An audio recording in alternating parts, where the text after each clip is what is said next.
qu'on va voir à présent que dans le domaine de la fiscalité, les attentes vis-à-vis de l'informatique vont aujourd'hui bien au-delà de la simple liasse fiscale annuelle. Alors pour en parler, j'ai le plaisir d'accueillir un spécialiste de la fiscalité, Patrick Morgenstern. Bonjour. Alors, bienvenue. Vous êtes expert comptable et commissaire aux comptes et aussi chargé d'enseignement fiscal à l'Université de Paris 2 et de Bourgogne. C'est bien cela ? C'est ça, oui. D'accord. Alors, une première question toute simple. Selon vous, quelle sécurité nouvelle l'informatique peut-elle apporter dans le domaine fiscal ? Alors, c'est un vaste sujet, mais on peut partir d'un constat. En fait, actuellement, qu'est-ce qu'apporte l'informatique en matière de sécurité lorsqu'on établit des liasses fiscales ? Ce sont les mêmes apports qu'il y avait 25 ans. C'est-à-dire qu'en réalité, lorsqu'une personne fait une liasse fiscale, l'informatique va lui rendre cohérentes les différents états. C'est-à-dire que les différents totaux qu'on va avoir, les comptes entre les différents tableaux vont être égaux. Mais en réalité, on n'utilise pas du tout, à mon avis, la puissance de l'informatique pour essayer de sécuriser ces liasses fiscales. Or, cette puissance de l'informatique, on l'utilise dans bien d'autres domaines. Je citerai par exemple l'aviation, où personne aujourd'hui n'imaginerait entrer dans un avion qui ne serait pas totalement informatisé, même si le pilote est très bon. Tout à fait. Donc, à partir de là, qu'est-ce qu'on peut dire et quel est le problème qui va se poser à celui qui fait ces liasses fiscales ?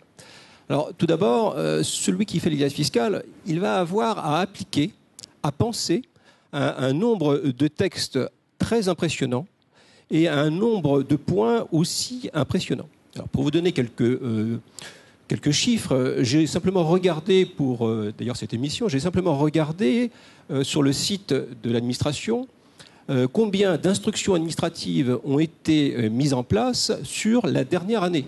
C'est tous les ans pareil à peu près. Il y en a 175. C'est-à-dire qu'en gros, il y a une instruction administrative tous les 2 jours qui sort. Dans le domaine de l'entreprise, on va dire on est à peu près à 3 à 4 instructions par mois qui sortent. Donc, à côté de cela, il y a également, évidemment, la jurisprudence qui évolue, les arrêts du Conseil d'État, les cours administratifs d'appel, les tribunaux administratifs, les rescrits. Ils sont très nombreux maintenant.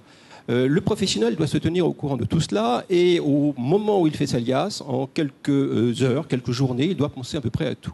Évidemment, c'est très compliqué pour lui. Et il y a des tas de points, même qu'il connaît d'ailleurs, qui peuvent lui échapper. Alors l'idée est la suivante, on s'est dit finalement au fond, pourquoi en rester là ? Pourquoi rester prisonnier tout simplement de ce qu'on fait depuis 25 ans ? Pourquoi ne pas faire évoluer les choses ? Alors cette évolution, elle prend la forme de logiciels qui recensent un certain nombre de contrôles, mais des contrôles qui vont beaucoup plus loin que ce qu'on a l'habitude d'avoir. Des contrôles qui utilisent la base comptable, c'est-à-dire le plan comptable, qui utilisent la liasse fiscale et qui utilisent évidemment toutes les données de celui qui conçoit le logiciel. Et à partir de là, on espère pouvoir donner un certain nombre d'informations, de repères aux fiscalistes, de manière à ce que, évidemment, lorsque ces liasses sont établies, il y ait le moins d'erreurs possible. Voilà ce que peut apporter, à mon avis, aujourd'hui, l'informatique. D'accord. Alors, est-ce que rapidement, on peut voir d'un côté les avantages d'un tel système et de l'autre ses limites ? Oui, bien sûr. Et bon, il y a les avantages, je crois qu'on peut les percevoir assez rapidement. La personne qui fait l'alias avec un outil de cette nature va avoir un nombre de contrôles impressionnants qui s'abat, en quelque sorte, en quelques secondes sur l'alias fiscale. Actuellement, le module, je crois, qui est mis en place par la société Cégide, comporte plus de 500 contrôles nouveaux de cette nature. Alors, ces contrôles, qu'est-ce qu'ils font ?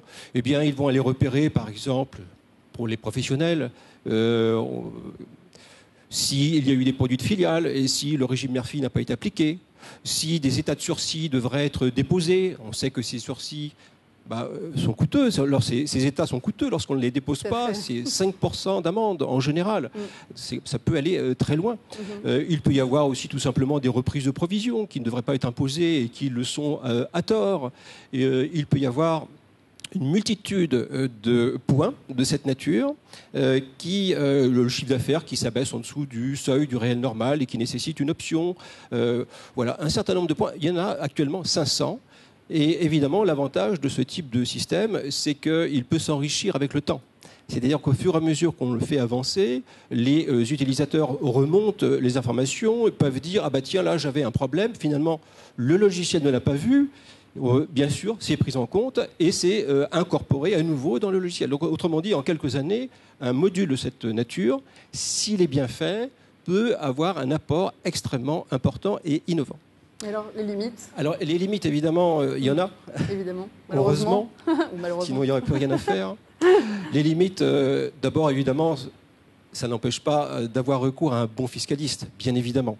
Ce type de produit, ce type de logiciel ne peut en quelque sorte apporter que des raisonnements à caractère, on va dire, répétitif, mais il peut quand même aller assez loin dans le domaine. Alors une autre limite, évidemment, mais je dirais, c'est peut-être pas pour l'utilisateur, c'est une limite pour le concepteur. Un inconvénient, on va dire. Une mise à jour est nécessaire tous les ans, une mise à jour très lourde. Est-ce que c'est un inconvénient pour l'utilisateur? Je ne le crois pas.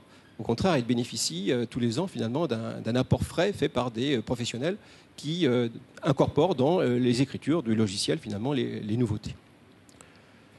Et puis bon, c'est vrai qu'il y a une question qu'on me pose souvent d'ailleurs quand on évoque ce logiciel.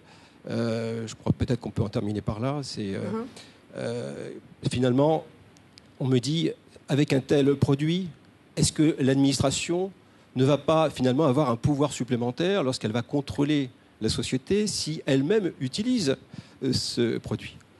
Alors que répondre à cela, d'abord, bien sûr, on ne peut pas arrêter le progrès, bien évidemment.